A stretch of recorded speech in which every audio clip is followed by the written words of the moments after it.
ಕೃಪೆಯಿಂದ ನನ್ನನ್ನು ಹಿಂಬಾಲಿಸುವವು. ಆಮೆನ್.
ಸಾಕಾತಿದ್ದಾರೆ.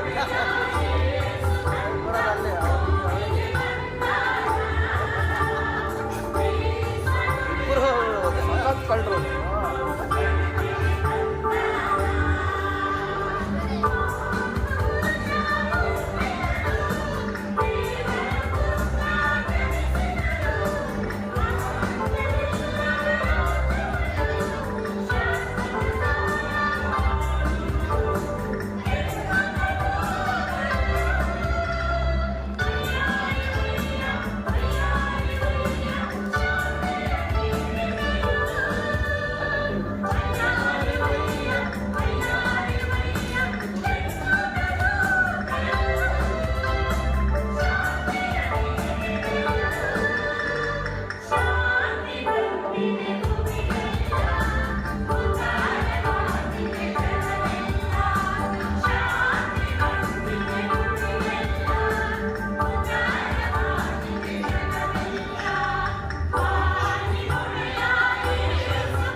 ಯೇಸು ಕ್ರಿಸ್ತನ ನಾಮದಲ್ಲಿ ಕ್ರಿಸ್ಮಸ್ನ ಶುಭಾಶಯಗಳು. ಹಲ್ಲೆಲೂಯ. ಮೊದಲ ಬಾರಿ ಇಲ್ಲಿ ಯಾರಾದ್ರೂ ಬಂದಿದ್ರೆ ಖಂಡಿತ ನೀವು ಕೂಡ ಬಂದು ನಮ್ಮ ಕ್ರಿಸ್ಮಸ್ ಆರಾಧನೆಯಲ್ಲಿ ಭಾಗವಹಿಸಬಹುದು. ದೇವರು ನಿಮ್ಮನ್ನ ಬಹಳವಾಗಿ ಪ್ರೀತಿಸುತ್ತಾರೆ ಎಂಬುದಾಗಿ ನಾವು ಹೇಳಲು ಬಯಸುತ್ತೇವೆ. ಹಲ್ಲೆಲೂಯ. ಡಿಸೆಂಬರ್ 25ರಂದೇ ಜನಿಸಿದನೆಂಬುದಾಗಿ ನಮಗೆ ಹೇಳಲು ಯಾವುದೇ ದಾಖಲೆಗಳು ಇಲ್ಲದೆ ಇದ್ದರೂ ಕೂಡ ಒಟ್ಟಿನಲ್ಲಿ 2000 ವರ್ಷಗಳ ಹಿಂದೆ ಯೇಸು ಕ್ರಿಸ್ತನು ಈ ಲೋಕದಲ್ಲಿ ಮಗುವಾಗಿ ಜನಿಸಿದನು. ಅದಕ್ಕೆ ಎಲ್ಲಾ ಸಾಕ್ಷ್ಯಾಧಾರಗಳು, ದಾಖಲೆಗಳು ಎಲ್ಲವೂ ಕೂಡ ಅದು ಆಧಾರ ಪೂರ್ವಕವಾಗಿದೆ. ಆಮೆನ್. ದೇವರಿಗೆ ಸ್ತೋತ್ರ. ಆದ್ರಿಂದ ಈ ಕ್ರಿಸ್ಮಸ್ ಸಮಯದಲ್ಲಿ ಪ್ರತಿಯೊಬ್ಬರನ್ನು ಕೂಡ ನಾವು ಆಹ್ವಾನಿಸಲು ಬಯಸುತ್ತೇವೆ. ಕಾರಣ, ಯೇಸು ಕ್ರಿಸ್ತನ ಜನನವನ್ನ ಕುರಿತು ಧ್ಯಾನಿಸುವುದು, ಅರಿಕೆ ಮಾಡುವುದು ತಪ್ಪು ಎಂಬುದಾಗಿ ಹೇಳಲು ಸಾಧ್ಯವಿಲ್ಲ. ದೇವರಿಗೆ ಸ್ತೋತ್ರ. ಕುರುಬರು ಇಂದಿನ ಹಾಗೆ ಕುರಿ ಹಿಂಡನ್ನು ಮೇಯಿಸುತ್ತಾ ಕಷ್ಟದಲ್ಲಿ, ದುಃಖದಲ್ಲಿ, ನೋವಿನಲ್ಲಿ ಇದ್ದಾಗ ಸುಮಾರು 400 ವರ್ಷಗಳ ಕಾಲ ಅವರಿಗೆ ಯಾವುದೇ ಪ್ರವಾದನೆ ಸಿಗಲಿಲ್ಲ, ಯಾವುದೇ ಒಂದು ದೇವರ ಸಂದೇಶ ಬರಲಿಲ್ಲ, ಬಹಳವಾಗಿ ಕುಗ್ಗಿ ಹೋಗಿದ್ದರು. ಅಂತ ಸಮಯದಲ್ಲಿ ದೇವದೂತನು ಬಂದು, ಹೆದರಬೇಡಿರಿ, ನಿಮಗೋಸ್ಕರ ದಾವೀದ ಊರಲ್ಲಿ ಒಬ್ಬ ರಕ್ಷಕನು ಹುಟ್ಟಿದ್ದಾನೆ ಎಂಬುದಾಗಿ ಹೇಳಿದಾಗ ಅವರು ಬಹಳ ಸಂತೋಷ ಪಟ್ಟರು. ಆ ರಕ್ಷಕನಿಗಾಗಿ ಅವರು ಸುಮಾರು 400 ವರ್ಷಗಳ ಕಾಲ ಕಾದುಕೊಂಡಿದ್ದರು. ಪ್ರಿಯರೇ, ದೇವರಿಗೆ ಸ್ತೋತ್ರ. ಈ ಸಮಯದಲ್ಲಿ ಏತಕ್ಕೋಸ್ಕರ ಕ್ರಿಸ್ಮಸ್ ಈ ರೀತಿಯಾಗಿ ಸಂಭ್ರಮದಿಂದ 222 ದೇಶಗಳಲ್ಲೂ ಕೂಡ ಆಚರಣೆ ಮಾಡ್ತಾರೆ. ಯಾವತ್ತಾದ್ರೂ ನಾವು ಯೋಚನೆ ಮಾಡಿದ್ದೇವೆಯಾ? ನಮ್ಮ ಮಕ್ಕಳ ಹುಟ್ಟುಹಬ್ಬವನ್ನ ನಾವು ಕುಟುಂಬವಾಗಿ ಆಚರಿಸ್ತೇವೆ. ಕೆಲವರು ತಂದೆ ತಾಯಿಗಳು ಸಂತೋಷದಿಂದ ಆಚರಿಸ್ತಾರೆ. ಇನ್ನು ಅನುಕೂಲವಾದವರು 10 ಸ್ನೇಹಿತರಿಗೆ ಕರೆದು ಆಚರಿಸಿಕೊಳ್ಳುತ್ತಾರೆ. ಇನ್ನು ಅನುಕೂಲವಾದವರು ಪಟೇಲರು ಅಥವಾ ಒಬ್ಬ ನಾಯಕ ಲೀಡರ್ ಆಗಿದ್ರೆ ತನ್ನ ಸ್ನೇಹಿತ, ಬಂಧು ಬಳಗ ಎಲ್ಲರನ್ನು ಕರೆದು ಆಚರಿಸಿಕೊಳ್ಳಬಹುದು. ಆದರೆ ಯಾರು ಒಬ್ಬರು ಕೂಡ ಇಡೀ ಲೋಕವನ್ನೇ ಕಳೆದು ತನ್ನ ಹುಟ್ಟುಹಬ್ಬವನ್ನು ಆಚರಿಸಿಕೊಂಡ ಯಾವುದೇ ದಾಖಲೆಗಳು ಇಲ್ಲ. ಕ್ವೀನ್ ಎಲಿಜಬೆತ್ ಕೂಡ ತನ್ನ ಮಕ್ಕಳ ಮೊಮ್ಮಕ್ಕಳ ಹುಟ್ಟುಹಬ್ಬವನ್ನ ತನ್ನ ಸೈನಿಕರನ್ನು ಕೂಡ ಕರೆಯಲು ಆಗದೆ ಕುಟುಂಬವಾಗಿ ಆಚರಿಸಿಕೊಂಡಿರುವ ದಾಖಲೆಗಳಿವೆ. ಆದರೆ ಈ ದಿನ ನಾವು ಎಂದಾದ್ರೂ ಯೋಚನೆ ಮಾಡಿದ್ದೇವೆ ಏತಕ್ಕೋಸ್ಕರ ಕ್ರಿಸ್ತನ ಜನನ? ಅದು ಅರಬ್ ರಾಷ್ಟ್ರಗಳಾಗಿರಬಹುದು, ಕ್ರೈಸ್ತ ದೇಶಗಳಾಗಿರಬಹುದು, ನಾಸ್ತಿಕ ದೇಶಗಳಾಗಿರಬಹುದು, ನಮ್ಮ ಭಾರತ ದೇಶವಾಗಿರಬಹುದು, ಪ್ರತಿಯೊಬ್ಬರು ಒಂದಲ್ಲ ಒಂದು ರೀತಿಯಲ್ಲಿ ಕ್ರಿಸ್ಮಸ್ ಕೊಂಡಾಡುತ್ತಾರೆ. ಕಾರಣ, ಇದು ದೇವ ಕುಮಾರನು ಎಂಬ ಸತ್ಯ ಇರುವ ಕಾರಣ ಪ್ರತಿಯೊಬ್ಬರು ಕೂಡ ಆಚರಿಸಲು ಸಂಭ್ರಮಿಸುತ್ತಿದ್ದಾರೆ. ಹಲ್ಲೆಲೂಯ. ಇದು ಬಹಳ ಬಹಳ ಒಂದು ದೊಡ್ಡ ವಿಷಯ ಪ್ರಿಯರೇ. ದೇವರಿಗೆ ಸ್ತೋತ್ರವಾಗಲಿ. ಆದ್ರಿಂದ ಇಡೀ ಲೋಕದ ಜನರಿಗೆಲ್ಲ ಸಂತೋಷವನ್ನು ಉಂಟು ಮಾಡುವಂತ ಜನನ ಕ್ರಿಸ್ತನದಾಗಿತ್ತು. ಕೆಲವರಿಗೆ ಮಾತ್ರವಲ್ಲ, ಕೆಲ ಕುಟುಂಬಗಳಿಗೆ ಮಾತ್ರವಲ್ಲ, ಇಡೀ ಲೋಕ, ನೀನು ಯಾರಾಗಿದ್ದರು, ನೀನು ಯಾವ ಭಾಷೆಯವನು, ಯಾವ ದೇಶದವನು, ಯಾವ ಪಂಗಡದವನು ಆಗಿದ್ದರೂ ಕೂಡ ದೇವರು ನಿನ್ನನ್ನು ಪ್ರೀತಿಸುತ್ತಾರೆ ಸೋದರೇ ಸೋದರಿ. ಹಲ್ಲೆಲೂಯ. ಆದ್ರಿಂದ ಈ ಸಮಯದಲ್ಲಿ ನಾವು ಹೇಳಲು ಬಯಸುವುದೇನೆಂದರೆ, ಈ ಶುಭ ಸಮಾಚಾರ ಮೊದಲಿಗೆ ತಿಳಿಸಿದ್ದು ಕುರುಬರು. ದೇವದೂತರು ಎಲ್ಲರಿಗೂ ಸಂದೇಶವನ್ನು ಸಾರಲಿಲ್ಲ. ಕುರುಬರು ಕೇಳಿ ಕಂಡು ಇದು ಸತ್ಯ ಎಂದು ಅರಿತ ಕೂಡಲೇ ಹೋಗಿ ಇಡೀ ಲೋಕಕ್ಕೆ, ಸಂಬಂಧಿಕರಿಗೆ, ಸ್ನೇಹಿತರಿಗೆ ಎಲ್ಲರಿಗೂ ತಿಳಿಸಿ ಈ ಸಂತೋಷವನ್ನ ಕೊಂಡಾಡಿದರು. ಆ ದಿನದಲ್ಲಿ ನಕ್ಷತ್ರಗಳನ್ನು ಜ್ಞಾನಿಗಳು ಸೂಕ್ಷ್ಮವಾಗಿ ಪರೀಕ್ಷೆ ಮಾಡುತ್ತಾ, ಶೋಧಿಸುತ್ತಾ, ಧರ್ಮಶಾಸ್ತ್ರಗಳನ್ನು ಹುಡುಕಾಡುತ್ತಾ ಲೋಕ ರಕ್ಷಕನಾದ ಯೇಸು ಕ್ರಿಸ್ತನು ಎಲ್ಲಿ ಹೇಗೆ ಜನಿಸುವನು ಎಂಬುದನ್ನ ಗುರುತು ಹಿಡಿದು ಅವರು ಯೆರೂಸಲೇಮಿನ ಕಡೆಗೆ ಬಂದು ಆತನನ್ನು ಕಂಡುಕೊಂಡು ಬಹುಮಾನಗಳಿಂದ ಆತನನ್ನು ಅಡ್ಡ ಬಿದ್ದು ಆರಾಧಿಸುತ್ತಾರೆ. ದೇವರಿಗೆ ಸ್ತೋತ್ರ.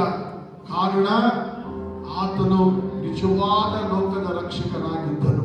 ಈ ಸಮಯದಲ್ಲಿ ನೀವು ಯಾವುದೇ ಕಷ್ಟ, ನೋವು, ಚಿಂತೆಗಳಿಂದ ಇದ್ದರು ಈ ದಿನ ನಮಗೆ ಬಿಡುಗಡೆಯನ್ನು ಕೊಡುವವರು ಯಾರು? ನಾವು ಎಲ್ಲಿ ಹೋದರೆ ಸಮಾಧಾನ ಸಿಗುತ್ತದೆ, ಏನು ಮಾಡಿದರೆ ನೆಮ್ಮದಿ ಸಿಗುತ್ತದೆ ಎಂಬುದಾಗಿ ಒಂದು ಪಕ್ಷ ನೀವು ಏನಾದರೂ ಹುಡುಕುತ್ತಿರುವುದಾದರೆ ಬೇರೆ ಎಲ್ಲೂ ಹೋಗಬೇಕಾಗಿಲ್ಲ.